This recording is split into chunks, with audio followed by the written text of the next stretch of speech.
1 Samuel 16வது அதிகாரத்தை எடுத்துக்கொள்ளுங்கள். 1 Samuel 16வது அதிகாரம் 7வது வசனம், பக்கம் 361. நமக்கு சேர்ந்து வாசிப்போம். கர்த்தர் சாமுவேலை நோக்கி, நீ இவனுடைய முகத்தையும் இவனுடைய சரீர வளர்ச்சியையும் பார்க்க வேண்டாம். நான் இவனை புறக்கணித்தேன். மனுஷன் பார்க்கிறபடி நான் பாரேன். மனுஷன் முகத்தை பார்க்கிறான், கர்த்தரோ இருதயத்தை பார்க்கிறார் என்றார். பாருங்க, இஸ்ரவேலில் அன்றைக்கு இருந்த முதலாவது ராஜா யார் என்று கேட்டால் சவுல். இந்த சவுல் ராஜா ஆண்டவரே அவரை அபிஷேகம் பண்ணினார். எப்படி தெரியுமா அபிஷேகம் பண்ணினார்? இவர் பென்யாமீன் கோத்திரத்தை சேர்ந்தவர். இந்த மனுஷனுக்கு வீட்டில் இருந்த கொஞ்சம் கழுதை காணாமல் போயிட்டு, அந்த கழுதையை தேடி வந்தார். வாரவர் தேடி தேடி பார்க்குறார், கழுதையே காணல. அப்போ கூட வந்த வேலைக்காரர் சொல்கிறாரு, இங்கே ஒரு தீர்க்கதரிசி உண்டு, அவர் எல்லாமே கரெக்டாக சொல்லுவார். நம்ம கழுதை எங்கே இருக்குது, யார் கொண்டு போனால், அல்லது உயிரோடு இருக்கா செத்து போச்சா, எல்லாத்தையும் அவர் கரெக்டாக சொல்லுவார். நாம் நேர அந்த தீர்க்கதரிசி இடத்துல போய் பார்ப்போம்.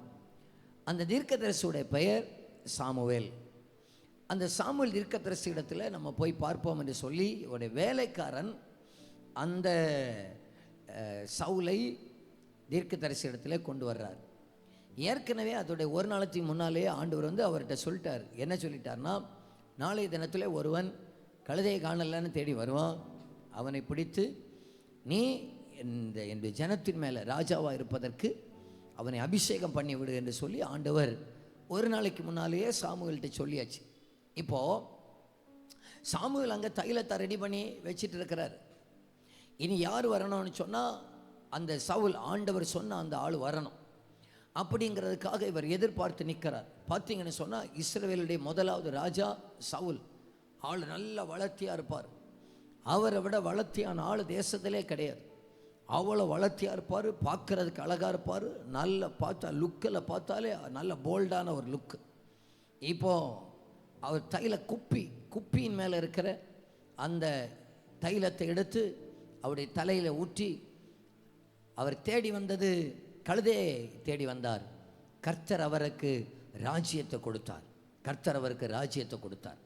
நான் இதிலிருந்து ஒரு காரியத்தை சொல்ல விரும்புகிறேன். நம்முடைய வாழ்க்கையிலையும் அப்படி தான். சில நேரத்தில் நீங்கள் எல்லோரும் பரலோகம் போகணும்னு சொல்லியா நம்ம முதல்ல ரட்சிக்கப்பட்டு பரலோகத்துக்கு வந்தோம், எப்படியாவது சபைக்கு வந்தோம், பரலோகத்துக்கு போகணும்னு சொல்லி நம்ம எல்லோரும் சர்ச்சுக்கு வந்தோம். முதல்ல எதுக்கு சர்ச்சுக்கு வந்தோம்? கொஞ்சம் கடன் பிரச்சனை, கடன் மாறணும்னு வந்தோம். கொஞ்சம் போராட்டம் மாறணும்னு வந்தோம். ஒரு வேலை இல்லை, வேலை கிடைக்கணும்னு வந்தோம்.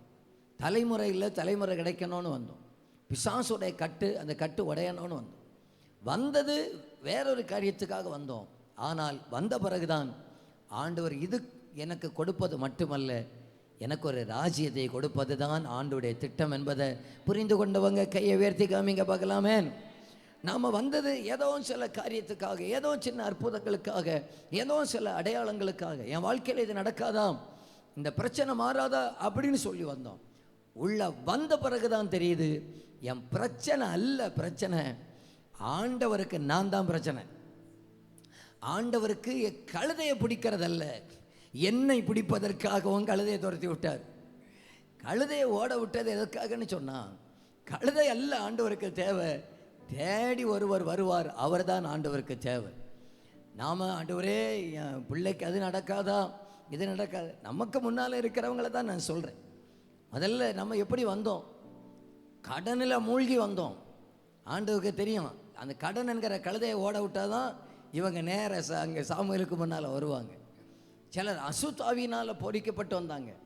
அந்த அசுத்தாவியக்கு பின்னால் அதை விட்டால் தான் இவங்க நேர சாமுவேலுக்கு முன்னால் வருவாங்க. ஆண்டவர் எதையுமே தீமைக்காக செய்வதில்லை, எல்லாமே நன்மைக்காக செய்கிற நல்ல ஆண்டவராக இருக்கிறார். ஆண்டவர் நம்முடைய வாழ்க்கையில் அனுமதிக்கிற சில பிரச்சனைகள், சில இழப்புகள், அதன் மத்தியில் நம்ம என்ன தெரியுமா கண்டுபிடிக்க வேண்டும்? அதன் மத்தியில் நான் ஆண்டவரை தேடுவதற்கு கர்த்தர் எனக்கு ஒரு வாய்ப்பை கொடுக்கிறார். அதற்காக ஆண்டவருக்கு நன்றி செலுத்துங்கள். நம்முடைய பிரச்சனை ஆண்டவருடைய பார்வையில் பிரச்சனையே கிடையாது. நம்முடைய பிரச்சனையை விட அவர் பெரியவராக இருக்கிறார். கர்த்தருக்கு தேவை நம்ம எப்படியாவது பிடிக்கணும், நம்ம அவரோடு கூட இருக்கணும், நம்ம அவருடைய சித்தத்தை செய்யணும், நம்ம அவருடைய விருப்பத்தை செய்யணும் அப்படின்னு சொல்லி இந்த உயரமான சவுலை ஆண்டவர் இப்போ அபிஷேகம் பண்ணியாச்சு. இப்போ என்னாச்சுன்னா சவுலுக்கு பயங்கர யுத்தத்திலெல்லாம் ஜெயத்தை கொடுத்தாச்சு. இப்படி பயங்கரமான கிரியைகளெல்லாம் செய்துட்டார். கொஞ்ச நாள் போன உடனே என்ன ஆயிட்டுன்னா அவர் கீழ்ப்படியாமல் போயிட்டார். ஆண்டவருக்கு பிரியமில்லாததை செஞ்சிட்டார். பலியை பார்க்கலும் கீழ்ப்படிதல் தான் ஆண்டவருக்கு உத்தமமாகப்பட்டது. அவர் கீழ்ப்படியாமல் போனதுனால ஆண்டவர் இப்போ என்ன பண்ணுறாருன்னு சொன்னால் சவுலை அந்த ராஜ பாரத்திலேருந்து தள்ளிட்டார். இப்போ சவுலை அபிஷேகம் பண்ணின அந்த தாவீது அந்த சாமுவேல் தீர்க்கதரிசி ரொம்ப மனசாபத்தோடு உட்கார்ந்துருக்கிறார். ஐயோ, எத்தனையோ ஆண்டுகளுக்கு பிறகு இஸ்ரவேலை ஆளுகிற ஒரு ராஜா ஆண்டவர் அபிஷேகம் பண்ணினாரு, இந்த மனுஷன் இப்பொழுது கீழ்ப்படியாமல் போயிட்டாரு, ஆண்டவரை விட்டு விலகி போயிட்டாரு, ஆண்டவரை விட்டு தூரம் போயிட்டாரேன்னு சொல்லி இவர் ரொம்ப மனசாபப்படுகிறார். இதிலிருந்து ஒரு காரியத்தை கூட சொல்கிறேன். கர்த்தர் நமக்கு அபிஷேகத்தை கொடுக்க ஆவிக்குரிய வாழ்க்கையில் வளர பண்ண கர்த்தருக்கு அடுத்த காரியத்தில் ரொம்ப கீழ்ப்படிதல் இருக்கணும். உலகத்தில் சவுலுக்கு கீழே இருந்த ராஜ்ய பாரத்தில் இந்த மக்கள் எல்லாரும் நல்ல கீழ்ப்படிதல் உள்ளவங்களாகவா இருந்தாங்க? ஆண்டவருக்கு அவர்களை விட அபிஷேகம் பெற்றவங்களை ஆண்டவர் ரொம்ப மைனூட்டாக ஆண்டவர் பார்ப்பார். மற்றவங்க எப்படினாலும் போகட்டும், அபிஷேகம் பெற்றவங்க பாவம் செய்கிற லைசன்ஸாக நீங்கள் அதை எடுத்துக்கொள்ளக்கூடாது. எனக்கு அபிஷேகம் இருக்கிறது, ஆகையினால நான் இனி எப்படியும் இருப்பேன் என்று நினைக்கக்கூடாது. எனக்கு அபிஷேகம் இருந்தது, ஆகையினால நான் சொல்லுகிறதா தான் ஆண்டவர் கேட்கணும்னு நினைக்கக்கூடாது. எனக்குள்ளே அபிஷேகம் பெருக நான் இன்னும் கர்த்தருக்கு பக்கத்தில் வரணும், அவருக்கு உகந்தவனாக மாறணும். நான் நம்புகிறேன் இந்த ஜெப நாட்களில் ஒரு நிறைவான அபிஷேகத்தை கர்த்தர் ஊழியத்தில் வைத்து கொண்டே இருக்கிறார். தேவ பிரசன்னத்தை நமக்குள்ளே வைத்து கொண்டே இருக்கிறார். அபிஷேகத்தை பெருக பண்ணி கொண்டே இருக்கிறார். அபிஷேகம் பெருக கர்த்தருக்கு அடுத்த காரியங்களிலே உத்தமமாக இருக்க கர்த்தர் நமக்கு கிருபை தருவாராக. எத்தனை பேர் சொல்லுகிறீங்க, ஆண்டவரே உங்கள் அபிஷேகத்தை என் மேலே ஊற்ற நான் கீழ்ப்படியாதவனாக போயிடக்கூடாது, அபிஷேகம் எனக்குள்ளே பெருக நான் இன்னும் உம்மை சேவிக்கிறவனாக மாறணும், இன்னும் உம்முடைய சித்தத்தை செய்கிறவராக மாறணும், இன்னும் உம்மை அதிகமாய் நேசிக்கிறவனாக மாறணும். சிலர் கொஞ்சம் அபிஷேகம் கிடைச்ச உடனே, நல்ல அபிஷேகத்தில் நிரம்பல உடனே, ஆண்டவர் கொஞ்சம் பயன்படுத்தின உடனே ஆண்டவரை விட்டு இனி நான் சொல்கிறதான் ஆண்டவர் கேட்கணும்னு வந்துடுறாங்க. நான் சொல்கிறதான் ஆண்டவர் கேட்கணும் ஒரு நாளும் சொல்லவே கூடாது. கர்த்தர் என்னை அபிஷேகம் பண்ணினது என்னை அவருடைய ஒரு முன்மாதிரியாக வைப்பதற்காக. அபிஷேகம் பெருக என் ராஜ்யத்துக்கு நான் ஒரு உத்தமமானவனாய் மாறுவதற்காக. அபிஷேகம் பெருக என்னை உண்மை உள்ளவன எண்ணி ஆண்டவரை நீங்கள் ஏற்படுத்தி இருக்கிறார். ஸ்தோத்திரம். ஆண்டவர் எல்லாரையும் நேசிக்கிறார், எல்லாரையும் நம்ப மாட்டார். பார்த்து எல்லாரையும் ஆண்டவர் ரொம்ப நேசிக்கிறார். ஆண்டவர் சிலரை நம்ப மாட்டார். சொல்லலாம், ஆண்டவர் என்னை நேசிக்கிற இயேசு என்னையும் நேசிக்க யான் செய்த என்னமா, அது எல்லாருக்கும் பாடலாம். இயேசு என்னை நம்புறாருன்னு சொல்லி எல்லாருக்கும் சொல்ல முடியுமா? பவுலு சொல்ல முடியும், என்னை உண்மை உள்ளவன் என்று எண்ணி என்னை இந்த ஊழியத்தில் ஏற்படுத்தினார் என்று பவுலுக்கு சொல்ல முடியும். ஆண்டவருடைய நம்பிக்கைக்கு உரியவர்களாக இருக்கணும். ஆனால் இந்த மனுஷனோ அபிஷேகம் வர அபிஷேகம் பெருக கீழ்ப்படியாமல் போயிட்டான். ஆண்டவர் தள்ளிட்டார், போப்பா இனி நீ எனக்கு வேண்டான்னு சொல்லி தள்ளிட்டு. இப்போ அபிஷேகம் பண்ணவர் ரொம்ப மனசாக இருக்கிறதுனால இப்போ சொல்கிறாரு, எப்பா நீ கொம்புல அபிஷேகத்தை நிரப்பி ஈசாயுடைய வீட்டுக்கு போ, அங்கே போ. ஈசா யாருன்னு சொன்னால் தாவீதுடைய அப்பா. என் ஆண்டவர் ஒருவர் விலகி போனார் என்பதனால தேவ திட்டத்தை தடை செய்ய மாட்டார். ஒருவர் விலகி போனாலும் அவர் தன்னுடைய திட்டத்தை எவரை கொண்டாகிலும் செய்ய வல்லவராக இருக்கிறார். எத்தனை பேர் சொல்லுறீங்க, எவரை கொண்டாகிலும் செய்ய வல்லவராக இருக்கிறார்? இந்த நான் பல நேரத்தில் நினைப்பேன், பார்த்துக்கோங்க, என்ன கொண்டு ஆண்டவர் என்ன செய்ய விரும்பினாரோ அதெல்லாம் நான் தான் செய்யணும். நீங்கள் விரும்புகிறீங்களா?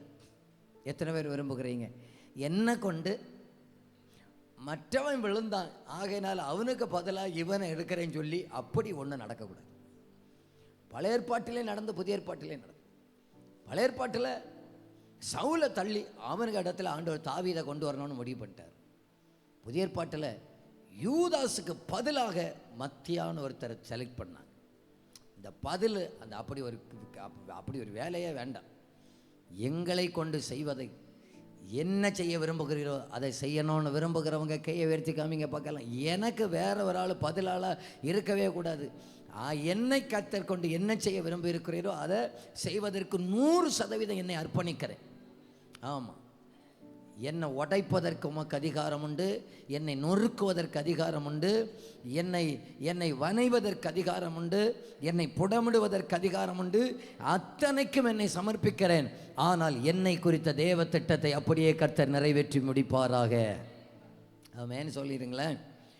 இப்போ பாருங்க, ஆண்டவர் சொல்றார், நீ நேரா அந்த தைல கொம்பின் மேலே தைலத்தை நிரப்பி நேர எங்கே போயிரு? ஈசாயுடைய வீட்டுக்கு போயிரு. என்ன கவனிக்கிறீங்களா எல்லாரும்? ஈசாய் என்று சொன்னால் தாவீதுக்கு வீட்டுக்கு போயிரு.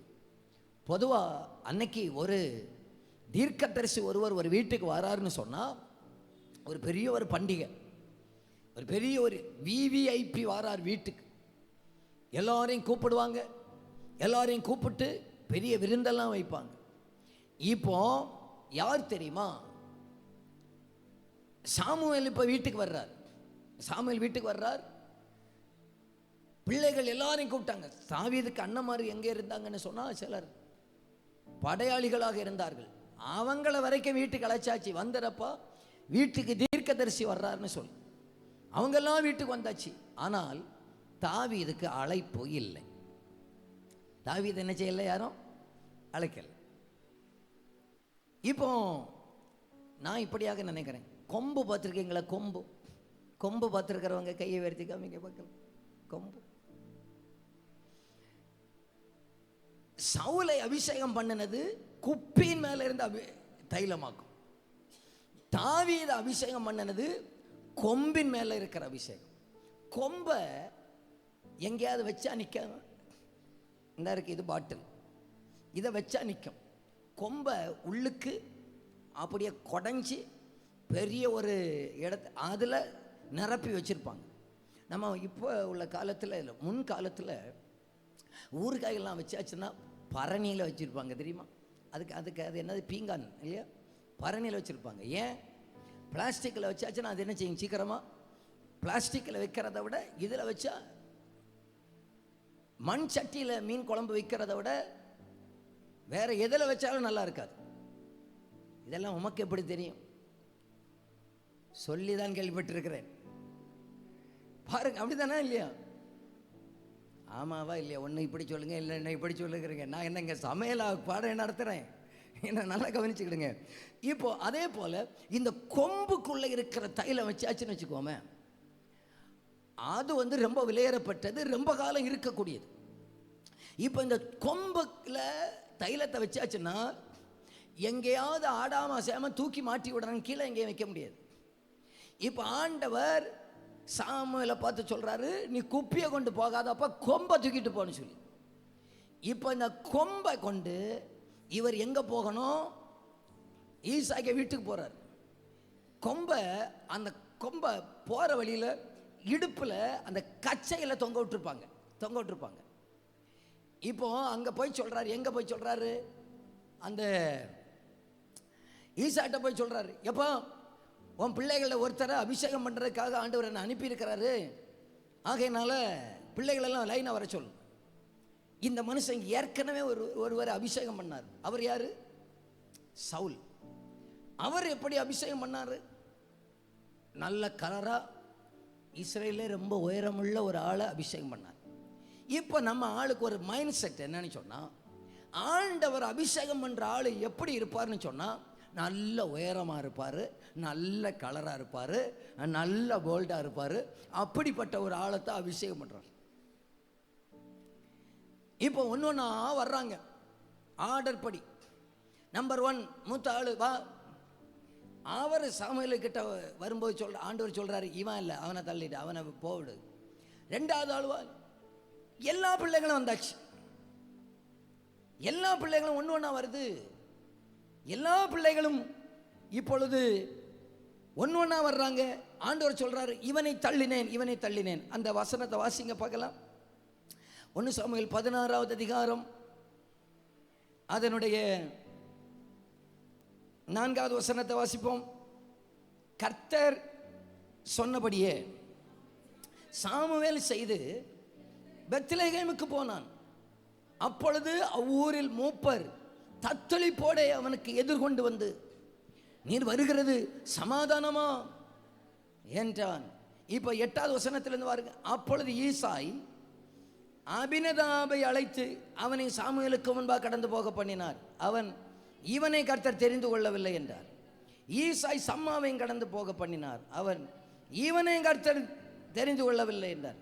இப்படி ஈசாய் தன் குமாரரில் 7 பேரை சாமுவேலுக்கு முன்பாக நடந்து போக பண்ணினார். பின்பு சாமுவேல் ஈசாயை நோக்கி, கர்த்தர் இவர்களில் ஒருவனையும் தெரிந்து கொள்ளவில்லை. இப்போ என்ன பாருங்க, 7 பேர் போயாச்சு. 7 பேரை இப்போ ஒன்று ஒன்றா விடுறார். நம்பர் 1 டோக்கன் நம்பர் 1 வா, நீயா, நீ இல்லை போ. டோக்கன் நம்பர் 2 நீ வா, நீயா, நீ இல்லை போ. டோக்கன் நம்பர் 6 நீயா, நீ இல்லை. அதுக்கடையில் ஒருத்தன் வந்து சொல்லியிருப்பான், 1வது வந்தவன் இல்லையா, அவன் என்ன சொல்லியிருப்பான், நான் தான் மூத்தவன், என்ன அபிஷேகம் பண்ணாமல் வேற யார் அபிஷேகம் பண்ண போகிறாரு. அடுத்து வந்திருப்பான், நான் தான் யுத்தத்தில் சவுலுக்கு டீமில் இருக்கிறேன், படையாளியாக இருக்கிறேன், என்ன அபிஷேகம் பண்ணாமல் ஆண்டவர் யார் அபிஷேகம் பண்ண போகிறார். 7 பேர் ஆண்டவர் இப்போ தள்ளிட போகிறார். கடைசியாக சாமுவேல் கேட்குறாரு, எப்பா உனக்கு இத்தனை பிள்ளைகள் தானா, வேற ஏதாவது உண்டா? உனக்கு இத்தனை பிள்ளைகள் தானே, இனி வேற உனக்கு பிள்ளைகள் உண்டா? உடனே சொல்றாரு, இன்னும் ஒருத்தன் உண்டு, அவன் ஆடு மேய்ச்சிட்டு இருக்கிறான், அவனை வர சொல்.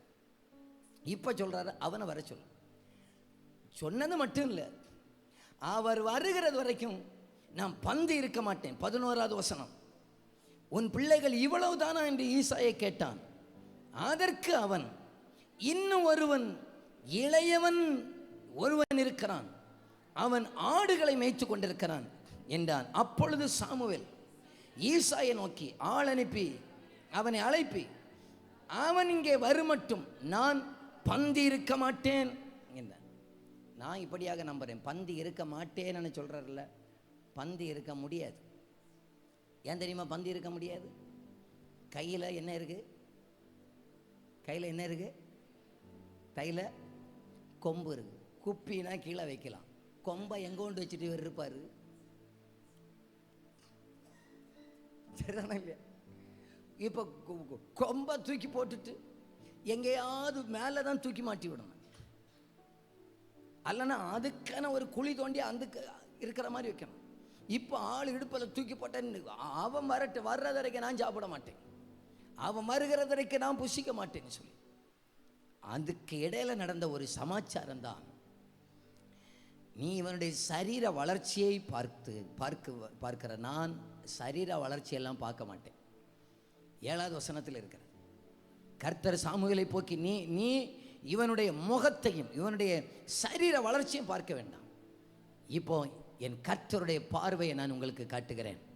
நாமும் இன்னைக்கு பல நேரத்தில் என்ன நினைக்கிறோன்னு சொன்னால், சூழ்நிலைகளை பார்த்து எனக்கு வசதி இல்லை, ஆகையினால ஆண்டவர் என்ன அபிஷேகம் பண்ண மாட்டார், எனக்கு நல்ல குடும்ப பின்னணி இல்லை, எனக்கு நல்ல வேலை இல்லை, எனக்கு பலவீனம், எனக்கு அது எனக்கு இதுன்னு சொல்லி நம்ம சூழ்நிலைகளெல்லாம் பார்த்து ஆண்டவர் என்ன நேசிக்க மாட்டார், என்ன வெறுத்துருவார்னு சொல்லுகிறோம். நான் இயேசுவை நாமத்தினால உங்களுக்கு நான் ஒரு வார்த்தையை சொல்லுகிறேன், என் ஆண்டவர் மனுஷன் பார்க்கிறபடி பார்க்கிறவர் அல்ல. இந்த மாலை வேளையில் 2வது ராத்திரி வேளையில் நம்புங்கள், கர்த்தருடைய பார்வை வித்தியாசமானது. பக்கத்தில் இருக்கிற ஒரு ஆளை பார்த்து சொல்லுங்க, கர்த்தருடைய பார்வை வித்தியாசமானது, ஆண்டோடைய பார்வை வித்தியாசமானது. கர்த்தர் நம்ம வித்தியாசமாக பார்க்குறாருங்க, வித்தியாசமாக பார்க்குறாரு. ஆண்டவர் பார்க்கிற நபர் எப்படிப்பட்ட நபர் தெரியுமா? இப்போ முதல்ல ஆள் பார்த்து அபிஷேகம் பண்ணிட்டாரு, ப்ராஜெக்ட் ஃபெயிலியராக போச்சு. இப்போ இருதயத்தை பார்த்து கர்த்தர் அபிஷேகம் பண்ணுகிறார், உள்ளத்தை பார்த்து கர்த்தர் அபிஷேகம் பண்ணுகிறார். யார் தெரியுமா அந்த ஆள்? நம்பர் 1 சொல்லுகிறேன். நம்பர் 1 அந்த ஆள் யாருன்னு கேட்டால், குடும்பத்தால் மறக்கப்பட்ட ஒருவரை கர்த்தர் தேடிக்கொண்டிருக்கிறார். நம்ம நினைக்கணும், தேவன் தேடுகிற ஒரு நபர் யாருன்னு கேட்டால், இந்த காலத்தில் நம்மளை சிலர் வெறுத்து இருக்கணும். அப்போ நினச்சிக்கிடுங்க, என்ன சிலர் வெறுக்கிறாங்க, என்ன சிலருக்கு பிடிக்காது, என் மேலே சிலருக்கு நம்பிக்கை கிடையாது, என்ன எல்லாரும் காயப்படுத்துகிறாங்க, என்ன எல்லாரும் வெறுக்கிறாங்க, நல்ல நல்ல ஃபங்க்ஷனுக்கு கூட எனக்கு அழைப்பு இல்லை. அப்போ நினச்சிக்கிடுங்க, கர்த்தருடைய கண்ணு என் மேலே பட்டாச்சுன்னு நினச்சிக்கிடுங்க. மனுஷனுடைய பார்த்து அல்ல கர்த்தர் நம்மை கௌரவப்படுத்துகிறவர். மனுஷன் என்னை ஒதுக்க ஒதுக்க ஒதுக்க கர்த்தர் என் பக்கத்தில் வந்துக்கிட்டே இருக்கிறார். நான் மனுஷனுக்கு தூரமாக இருக்கிறேன்னா கர்த்தருக்கு பக்கத்தில் இருக்கிறேன்னு நினைத்து கொள்ளுங்கள். ஏன்னா ஆண்டோடைய பார்வை ரொம்ப வித்தியாசமாக இருக்கிறது. பொதுவாக பார்த்தீங்கன்னா வீட்டில் கடைசி பிள்ளையின் மேலே பயங்கர பாசமாக தான் இருப்பாங்க அப்படின்னு நான் நினைக்கிறேன். சரிதானா? கடைசி பிள்ளைன்னு சொன்னால் ரொம்ப பாசம். ஆனால் இங்கே நேரம் ஆப்போசிட்டாக நடக்குது. கடைசி பிள்ளை யாருக்கு வேண்டாம், கடைசியில் உள்ள அவனை அங்கே தள்ளி விடுங்க, அவன் இப்போ வேண்டாம், அவனுக்கு திறமை கிடையாது, அவனுக்கு படிப்பு கிடையாது, அவனை அங்கே ஓரமாக ஒதுக்கி வச்சிருக்கிறேன். நினச்சிக்கிடுங்க, என்னை எல்லாரும் மறக்கலாம், ஆனால் மறக்காத ஒரு அப்பனுடைய கண்ணை நம்ம மேலே பட்டா போதும். ஆண்டவர் எல்லாருக்கும் முன்னால் கர்த்தர் நம்மை பிடித்து கௌரவப்படுத்துகிற ஒரு காலம் ஒன்று வேகமாக வரப்போகிறது. இந்த ஜெப நாளுடைய 2வது ராத்திரி வேளையில் ஆண்டவர் நம்மை உற்சாகப்படுத்துகிற வார்த்தை என்னன்னா, எல்லாரும் மறந்தால் கர்த்தர் நம்மை மறந்தார் என்று அர்த்தம் அல்ல. எல்லாரும் நம்மை விட்டு தூரம் போனால் கர்த்தர் என்னை விட்டு தூரம் போனார் என்று அர்த்தம் அல்ல. எல்லாரும் என்னை வெறுத்தால் கர்த்தர் என்னை வெறுத்தார் என்று அர்த்தம் அல்ல. உலகம் கைவிட்டால் கர்த்தர் கரத்தை பிடிக்க போகிறார் என்று அர்த்தம். உலகம் மறந்தால் ஆண்டவர் நம்மை தெரிந்தெடுத்திருக்கிறார் என்று அர்த்தம். ஆண்டவருக்கு திறமை பார்த்தல்ல, ஆண்டவர் இப்பொழுது ஹல்லேலூயா நிறம் பார்த்தல்ல, உயரம் பார்த்தல்ல, இருதயத்தை பார்த்து ஆண்டவர் தேடிக்கொண்டிருக்கிறார். இருதயத்தை பார்த்து ஆண்டவர் தேடிக்கொண்டிருக்கிறார். இந்த 2வது ராத்திரி வேளையில் சிலரால தள்ளப்பட்டிருக்கிற நம்மை பார்த்து கர்த்தர் சொல்லுகிறார், நம்ம பக்கத்தில் கர்த்தர் வருகிறார், கர்த்தர் வருகிறார். நம்ம ஆண்டவர் அபிஷேகம் பண்ணணும்னு நினைச்சாச்சுன்னா சிலருக்கு உட்கார கூட முடியாது. இன்னும் புரியலையோ? நம்மை ஆண்டவர் அபிஷேகம் பண்ணணும்னு நினைச்சாச்சுன்னா, அவருடைய நாள் வந்தாச்சுன்னா அந்த நாளில் கர்த்தர் அதை நிறைவேற்றி தான் ஆகணும். சாமுவேலை சாப்பிட கூட விட மாட்டார். சாமுவேலை கொஞ்ச நேரம் கூட ஃபாஸ்டிங்கில் எனக்கு பிள்ளை வரட்டு, எங்கள் ஆள் வரட்டு, என்னால் தெரிந்து கொள்ளப்பட்ட ஆள் வரட்டு, வர்றது வரைக்கும் நீரும் உட்கார முடியாது, கொம்பையும் கீழே வைக்க முடியாது, நெல்லை வச்சுட்டு நெல்லாம் கொஞ்ச நேரத்துக்கு. ஆள் வரட்டும், ஆள் வரட்டும். ஹல்லேலூயா. 7 பொன் குத்து விளக்குகளின் மத்தியிலே உலாவுகிறவர் இந்த நாட்களிலே சபையோடு உலாவுகிறார். அபிஷேகத்தை யாருக்காவது கொடுப்பதற்காக, சிலர் மேலே ஒரு அபிஷேகத்தை ஊற்றுவதற்காக, சிலரை தெரிந்தெடுப்பதற்காக, இவர்கள் என்னுடையவர்கள், இவர்கள் எனக்குரியவர்கள் என்று சிலரை முத்திரை போடுவதற்காக, சிலரை வேறு விரிப்பதற்காக, சிலரை பயன்படுத்துவதற்காக, சிலரை தெரிந்தெடுப்பதற்காக, சிலரை தைரியப்படுத்துவதற்காக, சிலரோடு கூட கர்த்தர் இருக்கிறார் என்பதை உறுதிப்படுத்துவதற்காக அவர் நம்மத்திலே உலாவுகிறார். அவர் நம்மத்திலே அசைவாடுகிறார். அவர் நம்மத்திலே ஆளுகை செய்கிறார். ஸ்தோத்திரம்.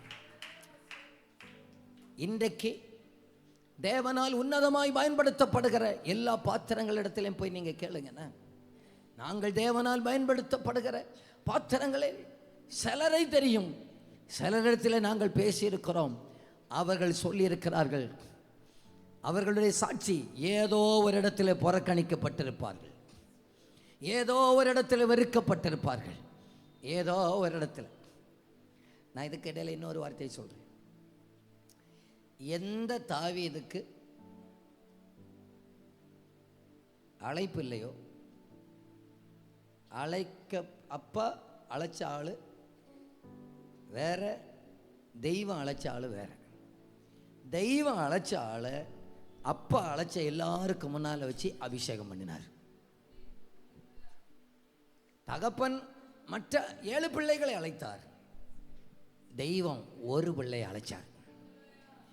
தெய்வம் அழைச்ச பிள்ளைய இந்த 7 பேருக்கு முன்னால் கர்த்தர் அபிஷேகம் பண்ணினார். 7 பேருக்கு முன்னால் கர்த்தர் அபிஷேகம் பண்ணினார். சத்துருக்கள் முன்பாக நமக்கு ஒரு பந்தியை ஆயத்தப்படுத்தி நம்முடைய தலையை எண்ணெயால் அபிஷேகம் பண்ணி நம்முடைய பாத்திரத்தை நிரம்பி வழிய செய்கிற ஒரு நல்ல ஒரு அப்பா ஒருவர் இருக்கிறார். அவருடைய பார்வை வித்தியாசமானது. அவருடைய பார்வை வித்தியாசமானது. அவருடைய பார்வை வித்தியாசமானது.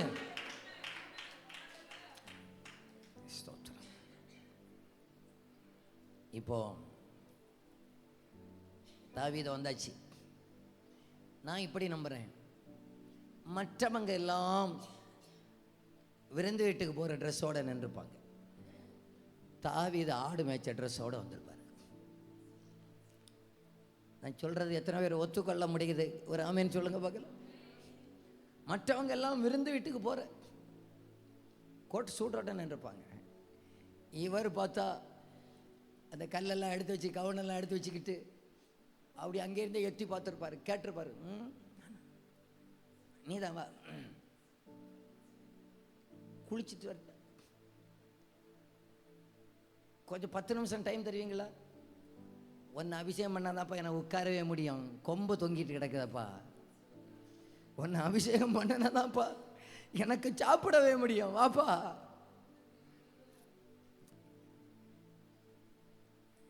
சிலரை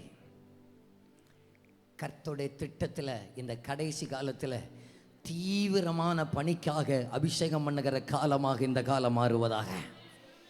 சிலரை கர்த்தர் தீவிரமாக தீவிரமாக தெய்வத்துடைய கையில் ஒரு திட்டம் இருக்கிறது. என்ன திட்டம்னு நினைக்கிறீங்க? என்ன திட்டம்னு நினைக்கிறீங்க?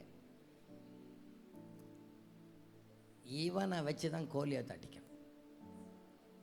இவனை வச்சு தான் 40 வருஷம் தேசத்தை ஆளுகை செய்யணும். இவனை வச்சு தான் பெலிஸ்தியனுடைய ராஜ்யத்தை முறியடிக்கணும். நம்ம மேலே கொடுக்கப்பட்டிருக்கிற அபிஷேகம் என்னை உயர்த்துவதற்காக அல்ல, என்னை கொண்டு தெய்வத்துடைய திட்டத்தை நிறைவேற்றுவதற்காக. என்னை கொண்டு தெய்வத்துடைய திட்டத்தை நிறைவேற்றுவதற்காக நம்ம மேலே ஒரு விசேஷ அபிஷேகத்தை ஆண்டவர் இந்த காலத்தில் சிலர் மேலே தீவிரமான ஒரு அபிஷேகத்தை கர்த்தர் வைக்க போகிறார். ஹல்லேலூயா. தெய்வத்துக்கு பின்னால் ஒரு திட்டம் இருக்கு, பிளான் இருக்கிறது. சில பெலிஸ்தியர்களை விழத்தள்ளுகிறவர்கள் இங்கே இருக்கிறார்கள் என நம்புகிறேன். சில பெலிஸ்திய சேனையை முறியடிக்கிறவர்கள் இங்கே இருக்கிறார்கள் என நம்புகிறேன். நீங்க நம்பினா ஒரு கை தட்டி ஒரு ஆமேன்னு சொல்லிருங்க பார்க்கலாம். நல்ல கையை தட்டி ஒரு ஆமேன்னு சொல்லிருங்க பார்க்கலாம். பெலிஸ்தியர்களுக்கு சவால் விடுகிறவர்கள் நம்ம தான் அந்த ஆளுகள் நம்ம தான். கர்த்தர் நம்மை பயன்படுத்துவாராக, நம்மை நடத்துவாராக, நம்மை நிரப்புவாராக. இப்போ பாருங்க, இந்த கொம்பனுடைய அபிஷேகத்தை தலையில் ஊற்றுறாரு. சங்கீதத்தில் ஒரு வசனம் இருக்கிறது, அது ஆரோன் தலையில் அந்த ஊற்றப்பட்ட அபிஷேகம் அப்படி தாடி வழியாக வடிந்து அப்படி வஸ்திரம் வழியாக போயிடும் அப்படின்னு சொல்லி. இந்த அபிஷேக இந்த தைலத்துக்கு சில ஸ்பெஷல் உண்டு, பார்த்துக்கிடுங்க. ஒன்று, இது எண்ணெயாக்கும். தண்ணி வேற எண்ணெய் வேற. இவர் மேலே ஒரு ஆளுக்கு மேலே இந்த தைலம் ஊற்றப்பட்டு அப்படியே கால் வழியாக வறுமையானால் அவர் அப்படியே நடந்து போனார்னு வச்சுக்கோமே, அவர் ஸ்டெப்பு வச்ச இடத்துல ஒரு அடையாளம் இருக்கும். நம்ம தண்ணியில் மிதிச்சுக்கிட்டு வைக்கிற அடையாளம் 10 நிமிஷத்தில் என்ன ஆயிரும்? காஞ்சி போயிடும். ஆனால் எண்ணெயில் மிதிச்சுக்கிட்டு வைக்கிற அடையாளம் கொஞ்ச நாளைக்கு காயாது. இப்போ அபிஷேகம் என்கிற இந்த எண்ணெய், இந்த தைலம் இவர் மேலே ஊற்றப்பட்டு அப்படியே வீட்டுக்கு வெளியே கொண்டு கால் வைக்கிறார்னு சொன்னால் அங்கே ஒரு அடையாளம் இருக்கும். நீ மிதிக்கிற இந்த தேசத்தை உன் கையில் தருவேன் என்கிற ஒரு அபிஷேகம். புரிந்தவர்களுக்காய் நன்றி. ஆபிரகாமே, நீ கால் மிதிக்கிற இடம் உனக்கு கொடுப்பேன்னு சொன்னான். தாவீதே, உங்க மேலே இருக்கிற அபிஷேகம் எந்த இடத்துல கால் மிதிக்கிறதோ அந்த தேசத்தை ஆளுகை செய்கிற ராஜாவாக நீர் மாறப்போகிறீர். அந்த தேசத்தை ஆளுகை செய்கிற ஆசாரியனா மாறப்போகிறீர். அந்த தேசத்தை உங்க கையில கொடுக்க போகிறேன். ஏனென்றால் அபிஷேகம் நம்ம மேல, அபிஷேகம் நம்ம மேல, அபிஷேகம் நம்ம மேல. ரெண்டாவதாக, இந்த தைலத்துக்கு என்ன உண்டுன்னு சொன்னா வாசனை உண்டு. இந்த தைலத்துக்கு வாசனை உண்டு. பார்த்தீங்கன்னா இந்த ஸ்ப்ரே அடிச்சுட்டு வர்றவங்க உங்கள் பக்கத்தில் இருந்தால் தெரியுமா? தெரியும். இந்த ஸ்ப்ரே அடிச்சுட்டு வர்றவங்க இருந்தாங்கன்னா ஒரு முறை அடிச்சுட்டு அப்படியே உள்ளே வந்தாச்சுன்னா வந்து என் மனத்தை மறைக்கணும்னா வாய்ப்பில்லை. உண்டா? அடிச்சா வேணும்னா அந்த சட்டையை, அந்த ட்ரெஸ்ஸை கழட்டி போட்டு வேற ட்ரெஸ் போட்டு வரணும். அடிச்சா நம்ம மேல கர்த்தர் ஒரு அபிஷேகத்தை வச்சாருன்னு சொன்னா கிறிஸ்துவுக்காய் நற்கந்தங்களாக வாசனை உள்ளவர்களாக மாறுவோம். வாசனை உள்ளவர்களாக மாறுவோம். வாசனை உள்ளவர்களாய் மாறுவோம். ஆமாம். அபிஷேகம் பெற்றவங்களுடைய ஆராதனையை பார்த்தா தெரியுங்க. அபிஷேகம் பெற்றவங்களுடைய முகத்தை பார்த்தா தெரியும். சிலர் பார்த்துங்களேன், அப்படியே அபிஷேகம் சிரிக்கவே மாட்டாங்க. அப்படியே அப்போவே நினச்சிக்கிட்டோன்னா இது பரிசுத்த ஆவி அல்ல. ஆமாம். என்னை ஆனந்த தைலத்தால் அபிஷேகம் செய்திடும் ஆவியானவரே, என்னை ஆனந்த தைலத்தால் அபிஷேகம் செய்திடும் ஆவி. நீங்கள் அபிஷேகம் பெற்ற அல்லது ஆவியானவர் உங்களை சந்தித்த அந்த நாள் உங்களுக்கு கண்டிப்பாக ஞாபகம் இருக்கணும்.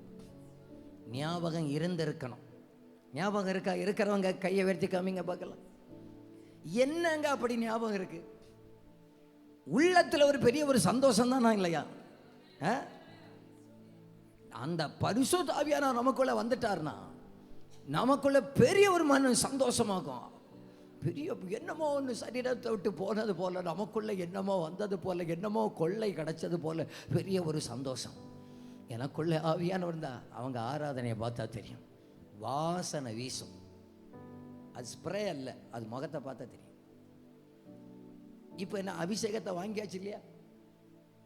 நேரடியாக டேய் அண்ணா மாதிரி பார்த்தியா உனக்கு முன்னால் எனக்கு அப்படின்னு சொல்லி நம்ம கன்னியாகுமரி பாசையில் பீத்திக்கிட்டா நடந்தாரு.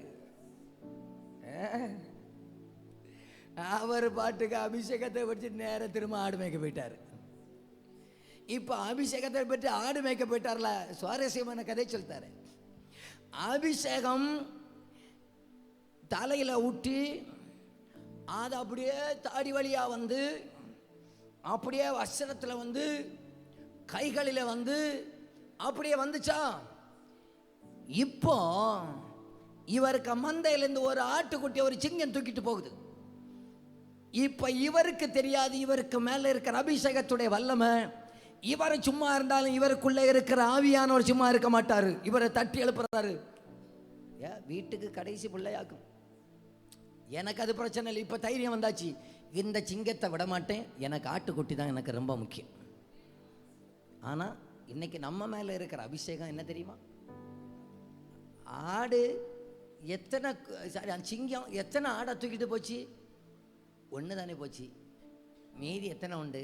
99 உண்டு. அது 5-6 நாள் கழிச்சு இவன் குட்டி போடாம 100 ஆகிடும். போ சரிதானே? இது கொஞ்ச நாள் ஆகும்போது இது 100 மாற ஒன்னோட விட்டு நல்ல வேலை என்ன பிடிக்காம ஆட பிடிச்ச போயிரு. ஆனா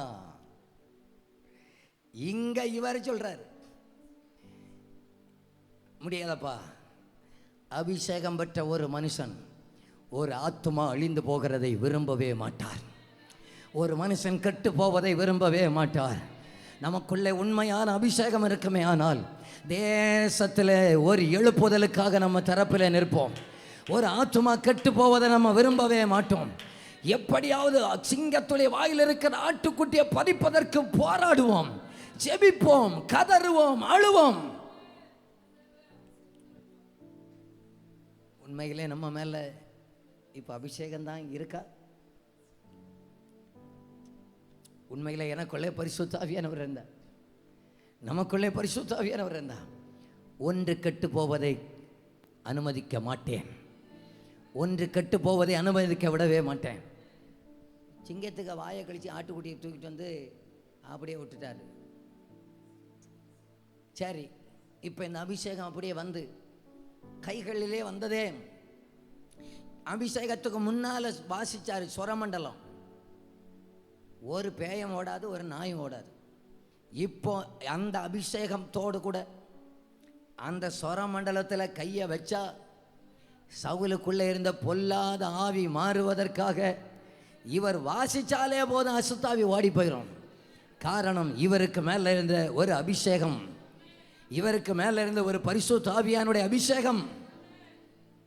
அன்புக்குரியவர்களே, நம்ம மேலே ஒரு அபிஷேகம் இருந்தால் நம்ம கை தட்டினா போதும், அதில் ஒரு ஜீவன் இருக்கும். நம்ம பாடுனா போதும், அதில் ஒரு ஜீவன் இருக்கும். நம்ம ஒரு ஆமேன்னு சொன்னால் அதில் ஒரு ஜீவன் இருக்கும். நம்ம ஒரு ஹல்லேலூயா சொன்னால் அதில் ஒரு ஜீவன் இருக்கும். நம்ம ஒரு ஸ்தோத்திரம்னு சொன்னால் அதில் ஒரு ஜீவன் இருக்கும். நம்ம பாடுற பாதத்தை பார்த்தாலே பக்கத்தில் இருக்கிற ஆட்களுக்கும் கொட்டாய் வருதுன்னா நினச்சிக்கிடணும். நம்ம மேலே இருக்கிற அபிஷேகம், முதல்ல இந்த அபிஷேகம் இவரை நேரம் எங்கே தெரியுமா கொண்டு போச்சு? அபிஷேகம் பற்றி ஆடுகளெல்லாம் மேய்ச்சி சிங்கத்தை எல்லாம் பிடிச்சி, சிங்கத்து வாயில் இந்த ஆடெல்லாம் பிடிச்சிக்கிட்டு நேரம் அடுத்ததாக எங்கே தெரியுமா ஆண்டவர் கொண்டு வந்தார்? நேர அரண்மனைக்குள்ளே கொண்டு போயிட்டார்.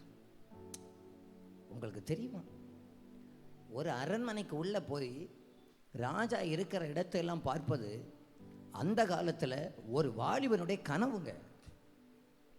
ஒரு அரண்மனைக்குள்ளே போகிறதே பெரிய கனவுங்க.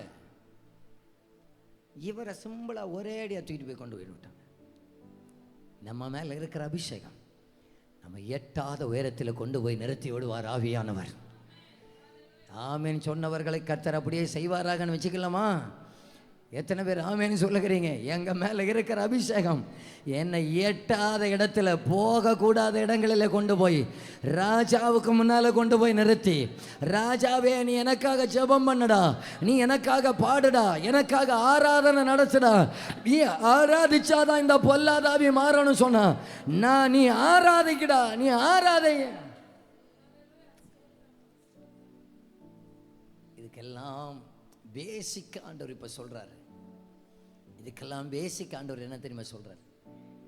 இந்த இவ்வளவு வல்லமை உள்ள அபிஷேகம் முகம் பார்த்து கொடுத்ததல்ல, இருதயம் பார்த்து கொடுத்தது.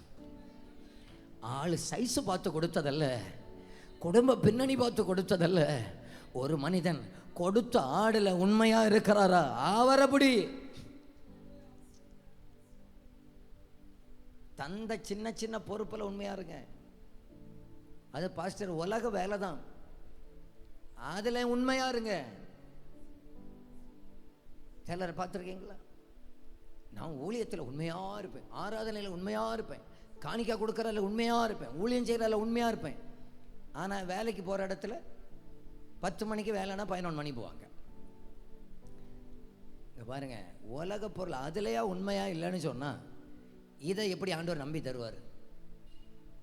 தந்த வேலை எதுவாக இருந்தாலும் கர்த்தர் எனக்கு தந்ததை நினச்சி செய்யணும்னா சிலர் இப்போ தான் பார்க்குறாங்க. ஆமாம் இல்லை, உங்களுக்கு ஆண்டவர் சின்னதாக பரிசோ, ஒரு சின்ன வேலையாக இருக்கலாம், பெரிய வேலையாக இருக்கலாம், அந்த கொஞ்சத்தில் உண்மையாக இருங்க, அநேகத்துக்கு அதிகாரியாக மாற்றுவார். சண்டை போட செஞ்சார், அவங்களெல்லாம் கூப்பிட்டீங்க, என்ன மட்டும் கூப்பிடலையே? அவங்கள கூப்பிட்டுருக்குறாங்க, என்ன ஆடு மேய்க்கிறாங்க, வாங்க நான் பாடுவேன், ஆடு மேயிட்டு நான் பாடிக்கிட்டே இருக்கிறேன், தந்ததில் உண்மையாக இருக்கிறேன், என்ன தந்த ஆடு மேய்க்கிறதுல உண்மையாக இருக்கிறேன். ஆண்டவர் பார்த்தார், இவன் தான் ஃபிட்டான ஆள், ஜனங்களை நல்லா மேய்ப்பான், கொண்டு வந்து மேலே வந்து உட்கார வச்சுட்டார். ஆமாம், தந்ததில் உண்மையாக இருக்கும், இருக்கிற இடத்துல உண்மையாக இருக்கும், தந்த வேலையில் உண்மையாக இருக்கு. அது எனக்கு வானர் சரியில்லை, அங்கே எனக்கு வானர் சரியில்லை, ஆகையினால நான் இப்படி தான் இருப்பேன். எனக்கு வானர் அங்கே மேலே இருக்கிறாருன்னு நினச்சிக்கிடுங்க. எனக்கு ஓனர் மேலே இருக்கிறாரு, இவங்க பார்க்காவிட்டாலும் அவருக்கு முன்னால் நான் உண்மையாக இருப்பேன்.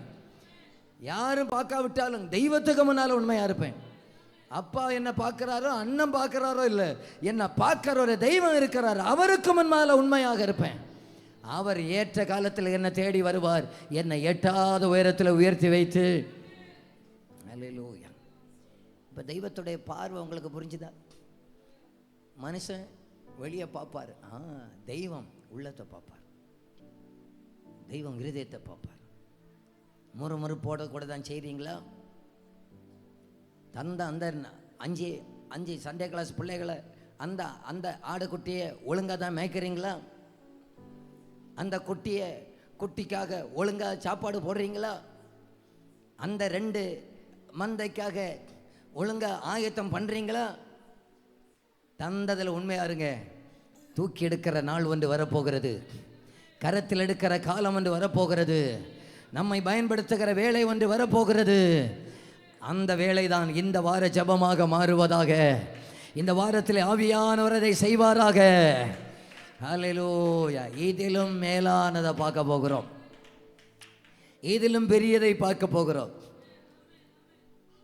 சவுலுக்கு கொடுத்தது குப்பிக்குள்ளே இருந்த அபிஷேகம், தாவீதுக்கு கொடுத்தது கொம்புக்குள்ளே இருந்த அபிஷேகம். குப்பி உடையும், கொம்பு உடையாது. ரொம்ப ஸ்பெஷலானது கொம்பில் இருக்கிறது. இருதயத்தை பார்த்து சிலரை கர்த்தர் நிரப்புறது அது கொம்பில் இருந்து வரும். அது விலையேறப்பட்டதாக இருக்கும், அநேகருக்கு கொடுக்காததாக இருக்கும், அநேகர் ஆச்சரியப்படுகிறதாக இருக்கும், அநேகரால் இழக்க முடியாததாக இருக்கும், அநேகருக்கு ஆசீர்வாதமானதாக இருக்கும், தலைமுறைகளுக்கு நன்மை உள்ளதாக இருக்கும். ஆகையினால சவுலை விட்டு கிருபை போயிட்டது. கொம்பின் மேலே அபிஷேகம் வந்துச்சு, கிருபை போகல. தாவீது கர்லின நிச்சயமான கிருபை வந்தது. சவுலுடைய வம்சத்தில் அல்ல நம்முடைய இரட்சகர் வந்தார், தாவீதுடைய வம்சத்தில் வந்தார். கடைசியாக ஒன்றை மட்டும் சொல்லி முடிக்கிறேன். அந்த அபிஷேகமே அவ்வளவு பெரிய காரியத்தை செய்யணும்னு சொன்னால், இன்னைக்கு நம்முடைய காலத்தில் அப்போஸ்தலர் 2வது அதிகாரத்தில் இறங்கி வந்த பரிசுத்த ஆவியானவர் இன்றைக்கும் அவர் மேலே ஏறி போகலை. ஆராதனையில் தம்பி அழகாக சொன்னாங்க, இன்றைக்கும் அதே ஆவியானவர் நம்மத்திலே உலாவி கொண்டிருக்கிறார். ஒருவேளை அந்த அபிஷேகத்தை பெற்றும் அந்த தேவ பிரசன்னத்தில் தொடர்பு இல்லாதவர்களாக இருப்பீர்களே, ஆனால் இன்றைக்கு ஆவியானவர் உங்களை சந்திப்பாராக. ஆண்டவர் இன்னைக்கு நம்மளை விட்டு ரொம்ப தூரம் ஒன்றும் போகலைங்க. நம்ம அவரை துக்கப்படுத்தணும், நம்ம அவரை அவித்து போட்டோம், என்னாலும் நம்ம விட்டு ரொம்ப தூரம் எல்லாம் போகலை. எங்கே வர போயிருக்கிறார்னா வாசப்படி அண்டையிலே தான் நிற்கிறார். வாசப்படி அண்டையில் நின்றாலும் சும்மா நிற்கல, கதவை தட்டிக்கிட்டே நிற்கிறாரு. எப்பா உங்களை விட்டு போறதுக்கு மனசு இல்லை, திரும்ப உங்க கூட வருவதற்காக விரும்புகிறேன், திரும்ப உங்களை உயிர்ப்பிக்க விரும்புகிறேன், திரும்ப உங்களோடு கூட போஜனம் பண்ண விரும்புகிறேன், திரும்ப உங்களோடு கூட பேச விரும்புகிறேன். திரும்ப என்னை உயிர்ப்பியும் ஆண்டவரே, திரும்ப என்னை உயிர்ப்பியும் ஆண்டவரே, திரும்ப என்னை கரத்தில் எடுப்பீராக ஆண்டவரே. தேவ பிரசன்னத்தை உணர முடியாமல் இருக்கிறீங்களா? இருதயத்தை பார்க்கிறார். இன்றைக்கு இருதயத்திலிருந்து எத்தனை பேர் கதறுகிறீங்க, ஆண்டவரே என்னை திரும்ப உயிர்ப்பிப்பீராக, என்னை திரும்ப சந்திப்பீராக, நான் உமக்கு என்னை அர்ப்பணிக்கிறேன், நான் தான் உம்மை விட்டு தூரம் போனேன், நீர் என்னை விட்டு தூரம் போகல, நான் தான் உம்மை விட்டு தூரம் போனேன், இப்பொழுதும் நீர் என்னை தட்டுகிற தெய்வத்துக்கு என்னை அர்ப்பணிக்கிறேன். அர்ப்பணித்து பாருங்கள், நம்மை கொண்டு கோலியாத்துகள் விழப்போகிறான், கோலியாத்துகள் விழப்போகிறான். 40 நாட்கள் காலை மாலை சவால் விட்டு கொண்டிருக்கிற சில அந்தகார வல்லமைகள் இந்த ஆராதனையோடு கூட விழுந்து போக போகிறது, இந்த கூட்டுகையோடு கூட விழுந்து போக போகிறது. ஏனென்றால் அபிஷேகம் பெற்றவர்களை தேடிக்கொண்டிருக்கிறார், அபிஷேகத்தை வாஞ்சிக்கிறவர்களை தேடிக்கொண்டிருக்கிறார். ஜனத்தை பயப்படுத்துகிற சத்துரு விழுந்து போவானாக, ஜனத்தை அடிமைப்படுத்திக் கொண்டிருக்கிற பெலிஸ்தியன் துரத்தப்படுவானாக, வெட்டப்படுவானாக, அந்த பலவான் வீழ்ந்து போவானாக. ஹல்லேலூயா. எல்லாரும் படி எழுந்து நிற்கலாமா?